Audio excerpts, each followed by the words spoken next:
en relación a la evolución de la epidemia de coronavirus en el mundo y sobre todo en nuestro país. Antes de entrar a los datos, quiero enfatizar algunos conceptos fundamentales. El primero, que se explicó ayer, es cuál es el criterio por el cual una persona se define como no contagiante. Vale decir que ha adquirido anticuerpos, defensas, que le permiten, por un tiempo, esperamos, muy prolongado, no contagiarse de nuevo y no contagiar a otros. Los criterios que se han concordado por el Comité de Expertos del Ministerio de Salud en consonancia, por lo demás, con las principales autoridades del mundo, incluido la Organización Mundial de la Salud. Los repito y son los siguientes, y este documento se encuentra ya en la página web del Ministerio de Salud para que todos los que estén interesados lo puedan utilizar, analizar, enriquecer y, por supuesto, aplicar en su práctica diaria. En primer lugar, le llamamos que para un caso leve, comprobado por PCR, que tuvo una infección por coronavirus, esa persona se entenderá como no contagiante a los 14 días desde el inicio de los síntomas, y si no se puede precisar bien el inicio de los síntomas, la toma del examen de laboratorio de PCR. Los pacientes que estuvieron hospitalizados y fueron dados de alta sin síntomas, de la misma manera se identificarán como no infectantes, no como casos activos, a partir de los 14 días también desde el diagnóstico por PCR o desde el inicio de los síntomas clínicos, que es antes del PCR normalmente, si es que, insisto, el inicio de los síntomas no es claro. Respecto a aquellos pacientes que estuvieron hospitalizados, fueron dados de alta, pero en el momento del alta todavía mantienen síntomas de infección respiratoria, tos, secreción, quizás un poquito de fiebre, estos pacientes se declaran como no infectantes a los 14 días, a las 2 semanas después del alta. Y por último, aquellos pacientes que tengan compromiso de su sistema inmunológico, porque están en tratamiento con quimioterapia para un cáncer o porque tienen alguna enfermedad de base que deteriora su sistema inmunológico, estas personas se van a declarar como no infectantes a los 28 días desde el inicio de los síntomas. Son 4 categorías. Insisto en lo señalado ayer y replicado en este documento, que el examen de PCR no es útil como un examen de salida, para decir esta persona ya no es infectante, sin embargo tiene un PCR positivo, porque esos PCR positivos corresponden a identificación de pequeñas partículas, de pequeños nucleótidos del material genético del virus, que pueden estar presentes sin que el virus sea infectante. Estos son criterios de salud pública, epidemiológicos, que nos permiten avanzar, ¿no es cierto?, de entender cuántos casos activos tenemos en una región, cuánta gente puede volver a clases, a trabajar. Un criterio complementario, y lo vuelvo a insistir, es la determinación mediante una gota de sangre de la presencia de anticuerpos contra el virus, que quiere decir que incluso aunque la persona no haya tenido síntomas de enfermedad respiratoria, como muchas veces ocurre en los niños y en los jóvenes, estas personas ya montaron defensa específica contra el virus COVID, de esta enfermedad que tenemos en este tiempo, en esta epidemia, y por lo tanto están inmunizadas, no se van a enfermar de nuevo y no van a contagiar a otros. Hago hincapié en esto porque nosotros entramos a una fase ahora en la cual va a haber un testeo muy masivo usando anticuerpos, determinando presencia de anticuerpos. ¿Por qué? Porque cada vez en la investigación internacional es más evidente, es mayor el número de personas que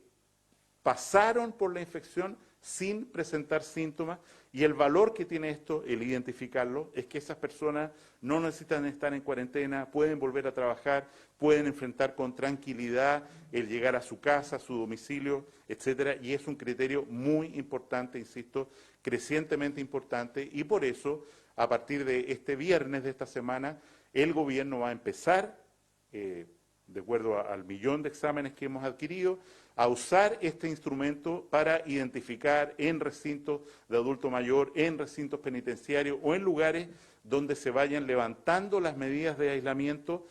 cuál es la población que realmente ha sufrido una infección y por lo tanto ya no tiene riesgo de infectar a otros. Al respecto, hago hincapié que también en la página web del Ministerio de Salud, en la primera página, está el 7º informe epidemiológico de coronavirus, y por primera vez en este informe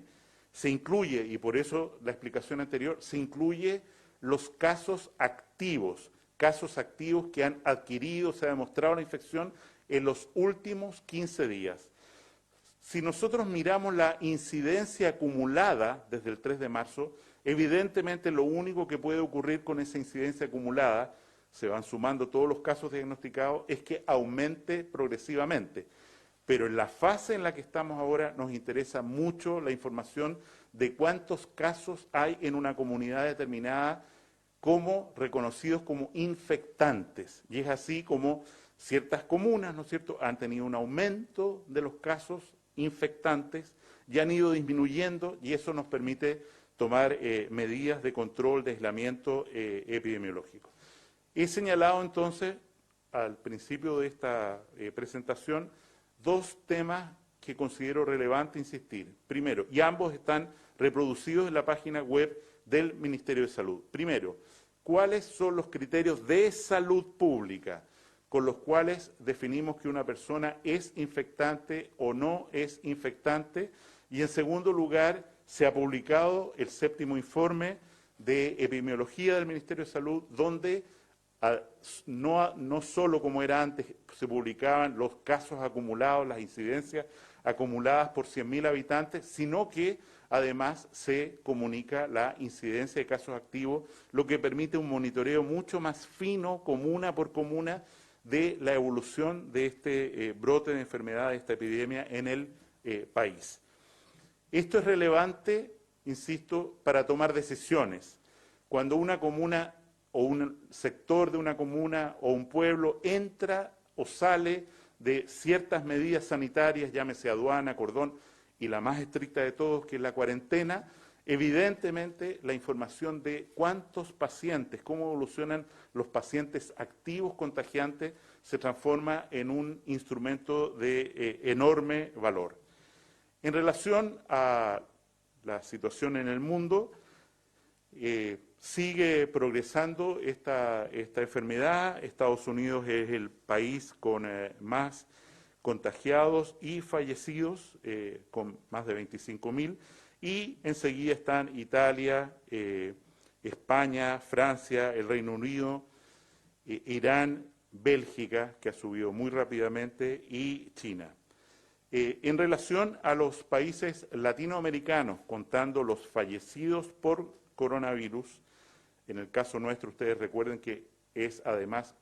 los casos con coronavirus, pacientes que fallecieron fundamentalmente por su enfermedad de base. Tenemos que en los fallecidos en Brasil ya superan los 1.000, son 1.394, le sigue Ecuador con 355, y enseguida con los números que son públicos, Perú, República Dominicana, Colombia, Argentina, Panamá y Chile en el último lugar al día de ayer con 82 fallecidos. En relación al informe del día de hoy, reportamos 392 nuevos casos diagnosticados de coronavirus mediante el examen de PCR, que es el examen de entrada, de polimerasa en cadena, y esto lleva el total de casos a 7.917 desde que empezó este brote hace 6 semanas atrás en Chile. Lamentamos reportar un número bastante alto de fallecidos, 10 fallecidos adicionales, lo que lleva la cifra de fallecidos en el país a 92, y estos fallecidos siguen el patrón que hemos observado en Chile, cual es que la mayoría de ellos, 8 de ellos, no recibieron tratamiento intensivo, no fueron conectados a un ventilador mecánico, porque se pensó por su edad, su comorbilidad, cánceres que tenían, que era el manejo proporcional a su situación lo adecuado. Tenemos 2 pacientes que fallecieron en realidad por la severidad de la infección por coronavirus, uno en Araucanía y el segundo en Ñuble. Siguiendo con el informe, la situación hoy día en nuestro país es la siguiente. Tenemos, como ya he señalado, 7.917 casos confirmados, de los cuales están activos, y por activos entendemos con capacidad de infectar a otros, 5.179 personas, y han dejado de ser contagiantes, los llamamos recuperados también, no están incluidos los fallecidos aquí, 2.646 personas, que representa un número creciente, 33% de las personas que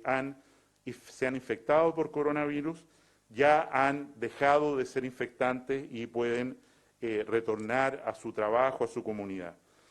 Es bien importante señalar que este número va a seguir aumentando, por supuesto, de casos recuperados, y es a ellos a quienes se les va a entregar un certificado, un carnet de alta a través de sus celulares para que queden exentos de las medidas de aislamiento, cuarentena o las que fueran. Este número va a crecer rápidamente durante las próximas semanas e insistimos, representa una enorme oportunidad de que personas, por ejemplo, que trabajan en el sector salud, que pueden ayudar a su comunidad, que pueden ir a hacer compras por otro, que pueden asistir a un adulto mayor que hasta ahora está en cuarentena después de los 80 años, puedan recibir asistencia de estas personas que van a ser en realidad formidables ayudas para toda la comunidad. El número de fallecidos, como ya mencioné, son 92. El número de casos nuevos por día, porcentualmente, como es el cambio porcentual respecto al día anterior,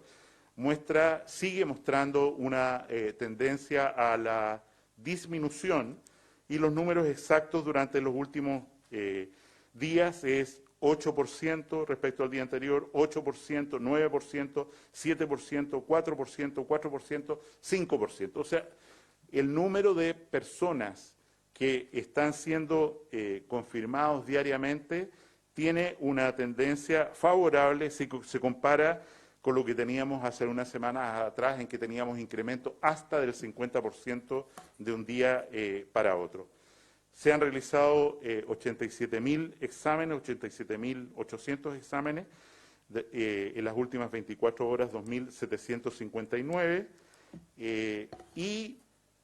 vale la pena señalar que en relación a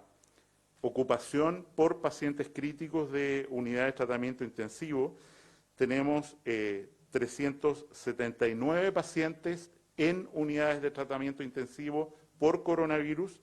323 de ellos conectados a un ventilador mecánico, y tenemos 564 ventiladores mecánicos disponibles para la red público-privada, para el sistema integrado de respuesta a coronavirus, como se ha señalado y se ha hecho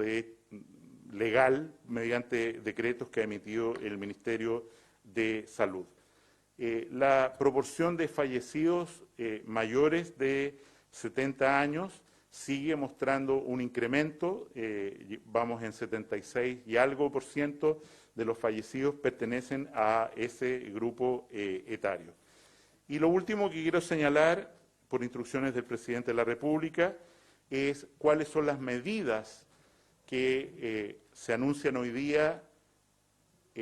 para las próximas horas o semanas, como voy a señalar. En primer lugar, este día miércoles vence el cierre de fronteras que se ha decretado en todo el territorio nacional. Esta medida va a ser prolongada, mantenida por una semana más, al menos, esto es, hasta el miércoles 22, están cerradas las fronteras de Chile para el acceso de personas, salvo, como se sabe, que sean residentes permanentes o compatriotas que están ejerciendo su derecho al retorno, independiente de lo cual tienen que, por supuesto, hacer una cuarentena de 14 días. En relación a las comunas o ciudades que tienen diversas medidas, me voy a referir solo a la cuarentena en este momento como medida extrema, el presidente de la República, con los datos que se han aportado, ha definido que la cuarentena sea levantada a partir de este jueves a las 22 horas, pasado mañana a las 22 horas, en las comunas de San Pedro de la Paz, Hualpén, en la región del Biobío, en Padre de las Casas, en la comuna, en Araucanía. Queremos agradecer a las comunidades, a las personas que han hecho un tremendo esfuerzo por respetar la cuarentena y disminuir, por lo tanto, los casos. Y por último, la comuna de Las Condes. Estas 4 comunas dejan de estar en cuarentena a partir de este jueves a las 22 horas, en el entendido que todas las otras medidas y sugerencias de protección se mantienen completamente. Esto es, uso de mascarillas en lugares de aglomeración pública o en transporte público, por supuesto la mantención del toque de queda en todo el territorio nacional, la prohibición de visitas a los centros de adulto mayor, no funcionamiento de clubes de adultos mayor, prohibición de visitas a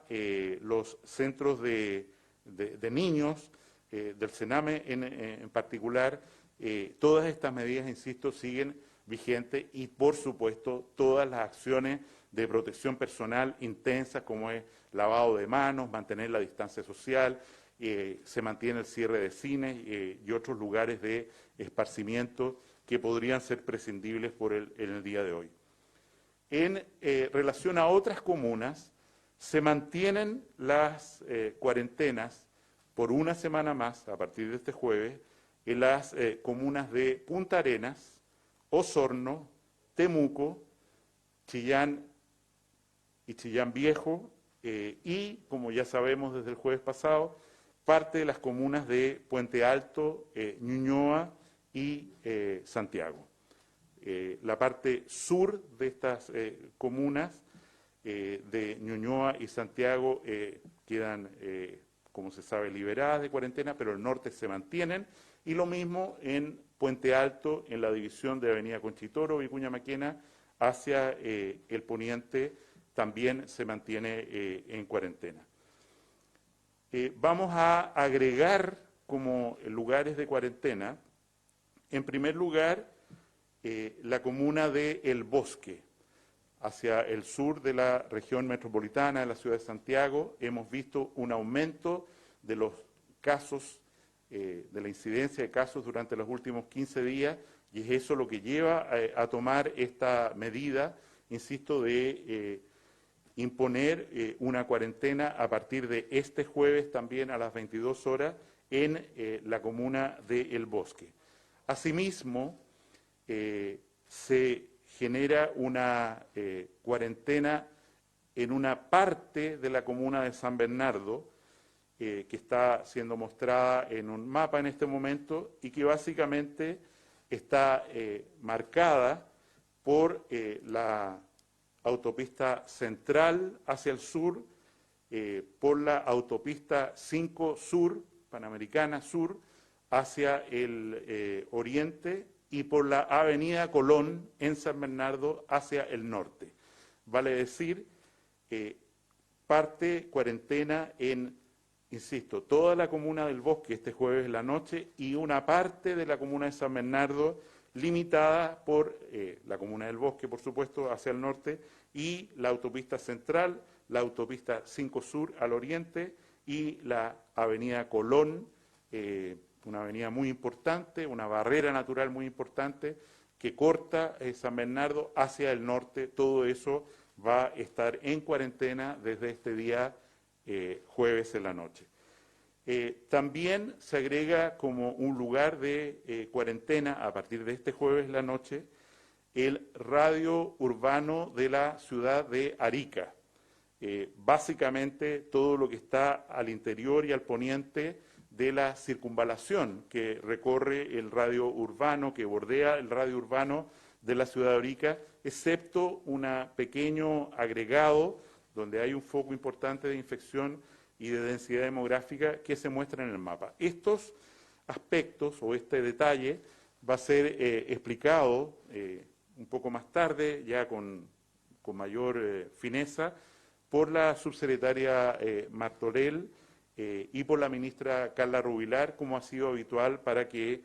haya una mejor comprensión de exactamente cómo van a funcionar y dónde van a funcionar estas cuarentenas. Insisto en el aspecto de que aquellas comunas o lugares que han dejado de estar en cuarentena o van a dejar este jueves, tienen que mantener medidas de control muy importantes. Y en segundo lugar, como va a ser explicado también, hay que entender que aquellos lugares que entran en cuarentena no pueden salir de sus casas a menos que cuenten con un permiso específico entregado presencialmente en una comisaría o virtualmente a través también de Carabineros de Chile, aspectos que en una comuna en la que no, en un lugar donde no había cuarentena, no está a lo mejor suficientemente claro, y por eso me permito recordarlo que solo excepcionalmente se puede salir del domicilio con un permiso entregado por Carabineros de Chile. Evidentemente, para terminar, antes de las preguntas, la batalla contra este enemigo, coronavirus, está siendo muy dura en todo el mundo. Creo que las medidas de cuarentena dinámicas, muy tácticas, estratégicas y que se han impuesto en Chile es una medida que va en el sentido correcto y que permite, ¿no es cierto?, que los números que estamos observando sean mucho menores de los que en algún momento se supuso iba a tener nuestro país de infectados y lo peor, por supuesto, de fallecidos. Acentúo esto señalando que la experiencia que hemos vivido hasta hoy es que la cuarentena produce múltiples efectos dañinos en la salud de las personas. Y es por eso, ¿no es cierto?, que tienen que ser medidas que sean estrictamente apegadas a lo que se requiere. Hay aumento de la violencia familiar, intrafamiliar, múltiples denuncias ya, hay aumento de la violencia contra los niños y la mujer particularmente, hay aumento del consumo de alcohol, hay recaída en el consumo de drogas y, por supuesto, aparecen dificultades muy importantes que están siendo ya manifestadas por alcaldes de diversas comunas para que las personas tengan sus insumos básicos para alimentarse, para hacer el aseo, en fin. Y en ese sentido hay que entender que las medidas de insistir o aligerar una cuarentena tienen motivaciones sanitarias que hay que comprender para ver cómo se mueven, ¿no es cierto?, estas medidas de restricción a lo largo del país en los próximos días y semanas. Preguntas. Ministro, buenos días. Precisamente por esas medidas que usted mencionaba, para comprender aún más, si es que pudiera clarificar por qué se escogen estas comunas o estos sectores de ciertas comunas y por qué no se nombran otros, que otros alcaldes también o otras comunidades han estado solicitando, no solo acá en la región metropolitana, sino también a lo largo del país. Y también preguntarle por qué está pasando con las licencias de los contactos estrechos, porque hay denuncias de que están pidiendo hacerlas de manera presencial, algo que podría hacer romper también también la cuarentena cuando tengo un familiar que está contagiado con COVID-19. Entonces, primero precisarle cuáles son las razones detrás de decretar cuarentena en estas comunas y no en otras donde se ha estado pidiendo, y también que precise cuál es el protocolo con las licencias. Los criterios para definir si una comuna entra o no a una cuarentena son estrictamente sanitarios epidemiológicos. Y quiero señalar los dos elementos que ayer la subsecretaria Daza los mencionó y repito. En primer lugar, ¿cuál es la tendencia de los casos nuevos, como acabo de explicar, de coronavirus observados en las 2 semanas anteriores, que son los casos activos, que son un foco de infección que pueden contagiar a otros? Ese es el primer criterio. ¿Cuál? Y está en el informe, insisto, de epidemiología a vuestra disposición en la página web del Ministerio. ¿Cuál es la incidencia actual, no acumulada desde el principio de la enfermedad, actual, en las últimas 2 semanas de casos por 100.000 habitantes, y cuál es el número de casos nuevos diagnosticados en cada comuna? Ese es el primer criterio. Y el segundo criterio es la fragilidad o la habilidad de la comuna o el lugar donde estamos haciendo estas medidas para soportar un aumento de los casos. ¿Por qué? Porque si tenemos una comuna que tiene una densidad mayor de población de adulto mayor, por ejemplo, o tenemos una comuna donde hay recintos penitenciarios, 2, o tenemos una comuna donde hay muchos hogares de niños, en fin, o donde la densidad por metro cuadrado de la población es mucho mayor que otra, evidentemente son criterios muy importantes a la hora de tomar la decisión de aislar los casos. Y vuelvo a insistir, la medida de cuarentena tiene por objeto aislar los casos que potencialmente pueden infectar a otros. Las cuarentenas no se hacen para hacer un bloqueo en una comuna que tiene pocos casos, ningún caso. Al contrario, lo que se hace, insisto, es bloquear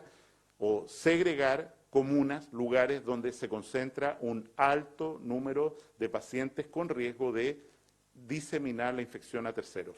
Respecto a licencias médicas, nada ha cambiado en la determinación del Ministerio de Salud, en el sentido de que la mayoría de las licencias médicas se debe tramitar por vía electrónica. El 90% de las licencias médicas está ocurriendo así en el país, y no conozco ninguna indicación, ni la habríamos dado nosotros tampoco como Ministerio de Salud, respecto a que hay que hacer un acto presencial para validar una licencia médica. Al contrario, seguimos prefiriendo, por supuesto, que la gente no concurra y que haga todos estos trámites por vía digital.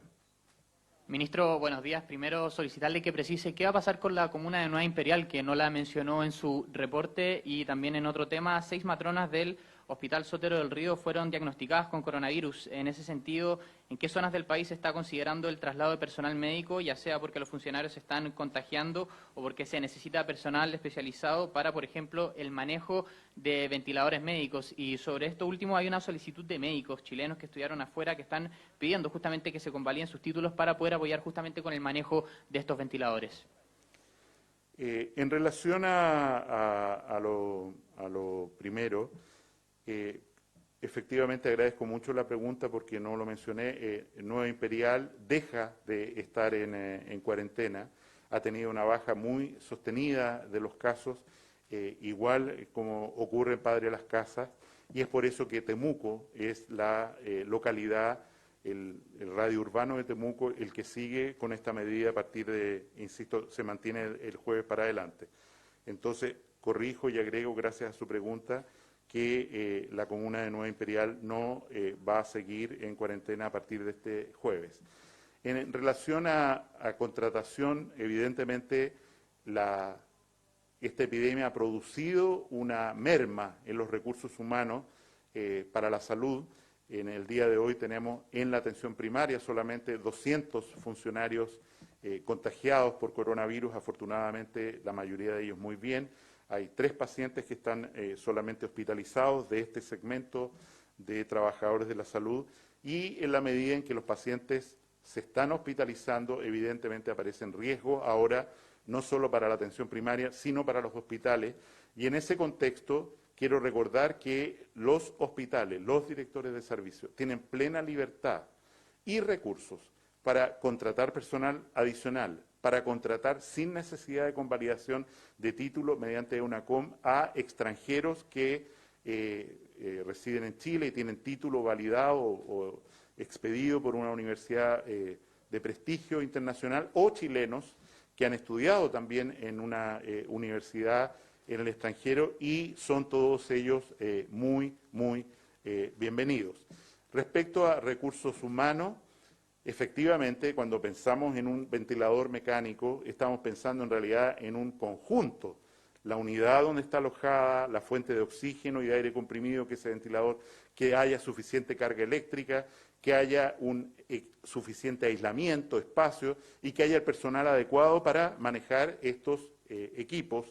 Y en ese sentido, todo lo que se ha hecho en educación teledistancia, en reconvertir personas que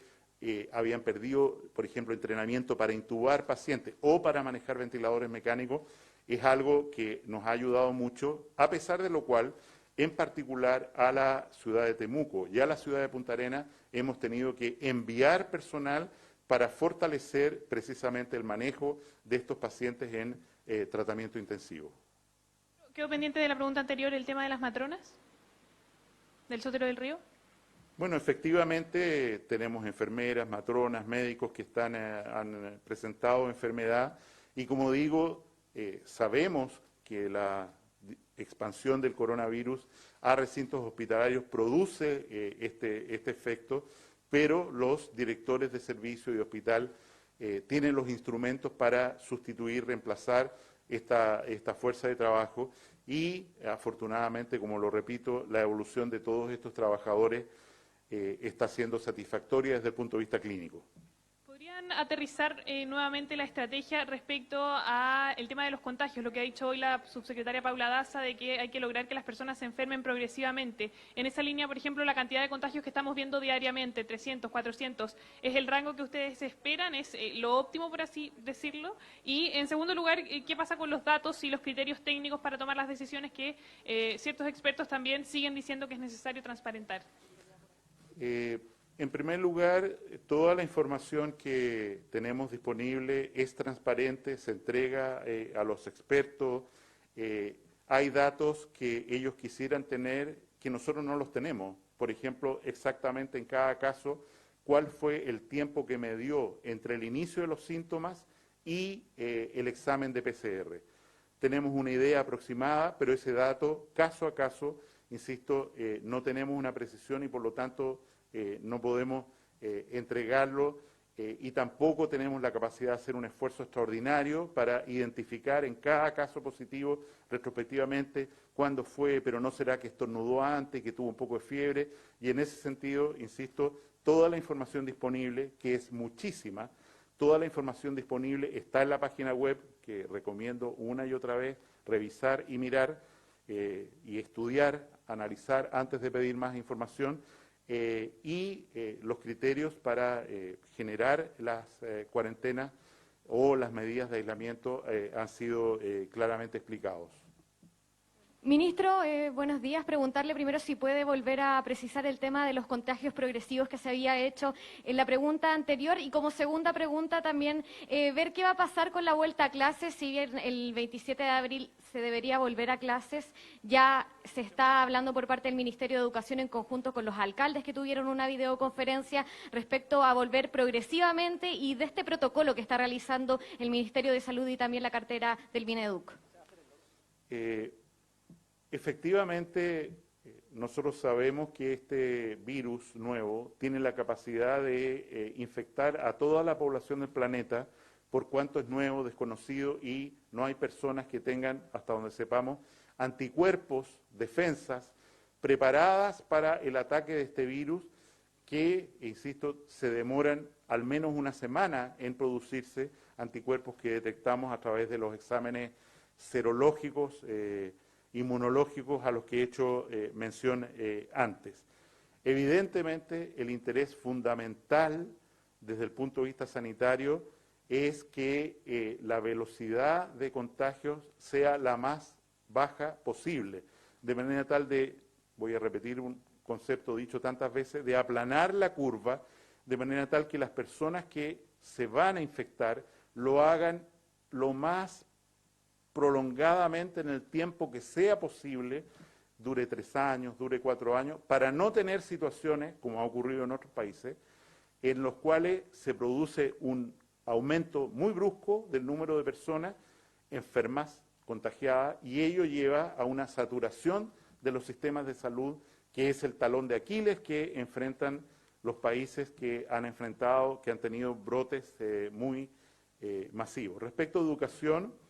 es un tema que por supuesto coordina el ministro Figueroa. Nosotros tenemos una mesa de trabajo entre el Ministerio de Salud y el Ministerio de Educación. Me remito a lo que él ha señalado, que es lo que en realidad hemos conversado, y es que es probable que no se puedan reiniciar las clases durante el mes de abril, y en segundo lugar, que cuando se disponga su reinicio, esto se haga en forma progresiva y no de un día para otro, pero son medidas que tiene que anunciar en su detalle el señor Ministro de Educación. Muchísimas gracias. Buenos días. Le quería consultar sobre la situación en los hogares de ancianos. Ayer conocimos un nuevo caso, un nuevo foco en Las Condes, también una situación que se vivió en el Biobío, en un recinto penitenciario, donde una persona ingresó a visitar un reo contagiado con COVID-19. Eso en primera parte. Y lo segundo, también quería preguntarle por los dichos del intendente Pablo Milad, quien finalmente reconoce una negligencia en torno a la situación de esta mujer de 21 años que falleció producto del coronavirus. No me quiero referir a los dichos del intendente, porque él evidentemente va a tener que confirmar lo que está señalando como un delito. Él está señalando un delito y por supuesto esto va a tener que ser discutido en la Fiscalía como corresponde. En relación a los recintos penitenciarios y hogares de ancianos, hogares de adulto mayor, efectivamente tenemos brotes. El más importante fue en el Centro de Adulto Mayor, el EAM de Puente Alto, que afortunadamente con la distribución de las personas que allí viven en distintos recintos, algunos en el hospital, es algo que está en control, pero como se ha dicho desde el día 1, el grupo más sensible, de mayor riesgo para morir a causa de coronavirus son los adultos mayores.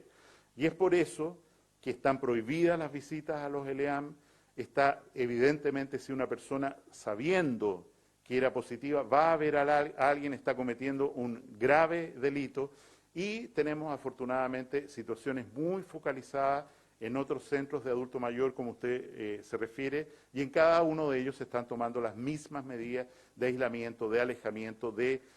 mover a los residentes de un lugar a un hostal sanitario, de manera tal de aislarlos lo más posible y controlar ese foco que representa, insisto, un gran riesgo dada la edad y normalmente las enfermedades asociadas de las personas que están en estos centros.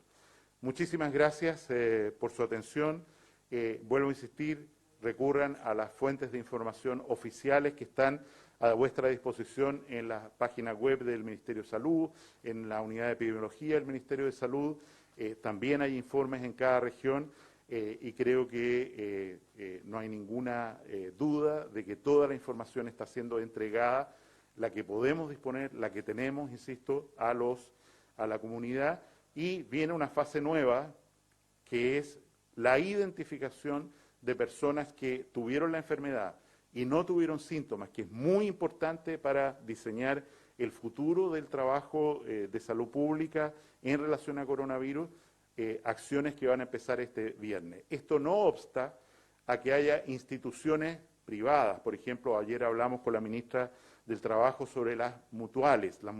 las que protegen la salud de los trabajadores, que haya un testeo masivo usando instrumentos adecuados como los que están validados en la página web del Ministerio de Salud, para que determinar a través de las mutualidades o de las empresas que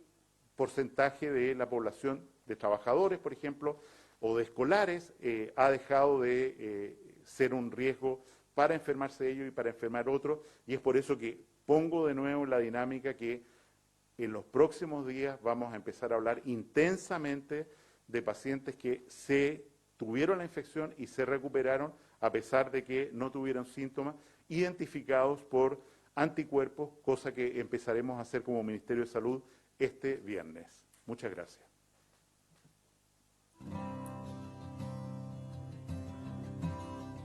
Transmitió el Gobierno de Chile. Agradecemos a los canales de televisión y radioemisoras que integraron esta red voluntaria.